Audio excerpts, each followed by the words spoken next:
ഉമ്മൻചാണ്ടി സ്മൃതി ദിനാചരണം. Indian national Congress കരിക്കോട്ടക്കരി മണ്ഡലം കമ്മിറ്റിയുടെ നേതൃത്വത്തിൽ മുൻ മുഖ്യമന്ത്രിയും കോൺഗ്രസ് നേതാവുമായിരുന്ന ഉമ്മൻചാണ്ടിയുടെ 2ാം ചരമവാർഷിക ദിനത്തിൽ അനുസ്മരണ പരിപാടികൾ സംഘടിപ്പിച്ചു. കരിക്കോട്ടക്കരി ടൗണിൽ ഛായാചിത്രത്തിന് മുൻപിൽ പുഷ്പാർച്ചനയും തുടർന്ന് അനുസ്മരണ സമ്മേളനവും നടന്നു. ഇരിട്ടി ബ്ലോക്ക് പഞ്ചായത്ത് പ്രസിഡന്റ് മുതിർന്ന കോൺഗ്രസ് നേതാവുമായ ശ്രീ കെ വേലായുധൻ പരിപാടികൾ ഉദ്ഘാടനം ചെയ്തു. മണ്ഡലം പ്രസിഡന്റ് മനോജ് എം കണ്ടത്തിൽ അധ്യക്ഷത വഹിച്ചു.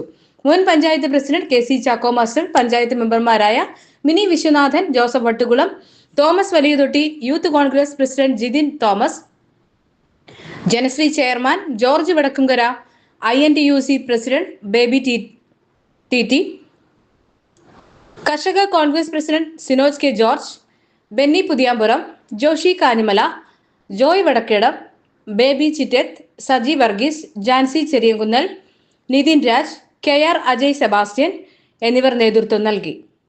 മലബാർ മീഡിയ ന്യൂസിനു വേണ്ടി ധന്യാമോൾ, കൊച്ചിയിൽ നിന്നും. അദ്ദേഹവുമായി ബന്ധപ്പെട്ട എല്ലാ മേഖലയിലും ഇന്ന് നടന്നുകൊണ്ടിരിക്കുന്ന ഈ അനുഷ്ഠാനത്തിലുള്ള അനുസ്മരണ യോഗങ്ങൾ നടത്തി ഞാൻ 3 ദിവസം മുമ്പേ